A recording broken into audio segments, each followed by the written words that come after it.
This meaning and hope is not to be found in building ourselves better prisons, as so often happens. It's freedom to do as God tells us. But as Paul says, here it's important to not see this freedom as an opportunity to go and indulge in whatever one might desire. The difference is that the Spirit of God, now living inside of the person, now requires them to go forth and love others. Some examples of this freedom might be the idea of drinking wine. For those who can have a glass of wine and not be affected by it, great, good for you. But to those believers who can't just have one glass of wine, they need to leave it alone. One brother might be just fine going to whatever is playing at the cinema, while another brother has to say, hey, I just can't go there. We must always be in prayer about this as individuals and corporately to see that we are not using the freedom of Christ as an opportunity for our flesh to manifest. We need to use this freedom, in fact, in the service of love, serving one another, for as Paul says here, but through love serve one another. Chris? Right on. This, to me, seems to enter a much-needed clarification section of the book of Galatians. Basically, a clarification of what grace means in our daily lives. The legalist, in whatever form that they are taking, thinks that what grace means is to go on sinning and letting grace pick up your slack, sort of a license to sin, or cheap grace, as sometimes people call it.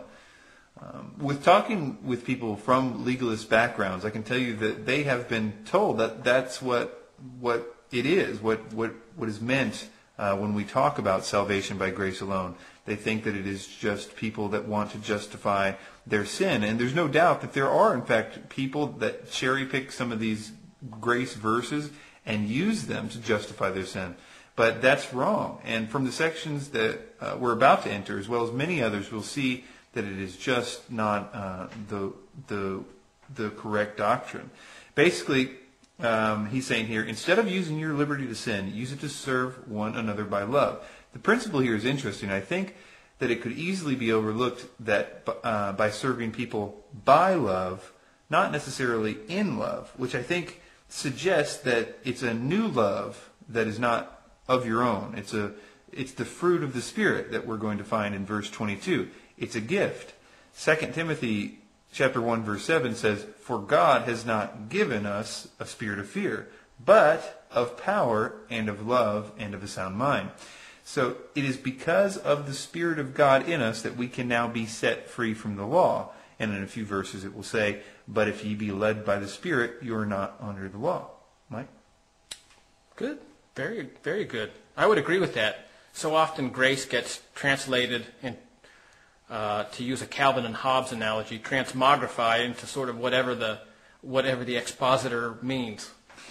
I've heard it even put as grace means God's hand upon you, empowering you to do the things that you need to do.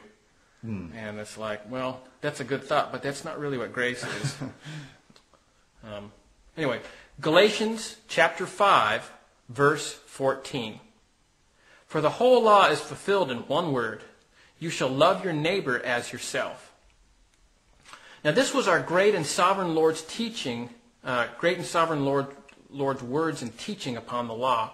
He reduced the complexities of what was taught in the Mosaic law down to two simple truths.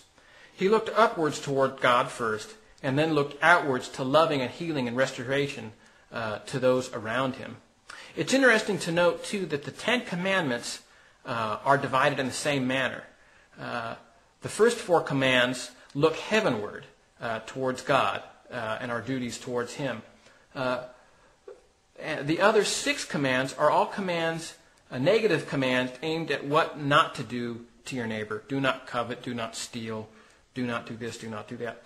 Jesus broke down the commands of God into the same two categories. Looking heavenward, Jesus proclaimed, "You shall love the Lord your God with all your heart, with all your soul, and with all your mind." This is the first and great commandment. Then looking at the people around him, to those that would follow him, he said, "And the second is like it. You shall love your neighbor as yourself." On these two commands hang all the law and the prophets. So we see here the same type of thinking from Paul. Looking outwards from this idea of freedom to a position of loving others, Paul proclaims that the whole law is fulfilled not when you do all sorts of stuff to make yourself look good in front of others, but when you love your neighbor as yourself. Chris? Yeah, I totally would agree with that. There's some interesting things going on here in this verse. This, again, is important to the entire letter. As Paul is summarizing, he's kind of answering the objections that are going to come up. Technical questions like, okay, circumcision is a no-go. We're getting that by now. But what about the Sabbath, the dietary laws, etc.? These are the kinds of questions that might come up in a Jewish mind at this point. And I'm thankful that just as we'll see a little later, Paul does go into specifics and name specific types of sins and things like that. But this is a huge statement. He says that all of the law is about love, essentially. And as you mentioned, it is paralleled in Christ's words as well in Matthew 22.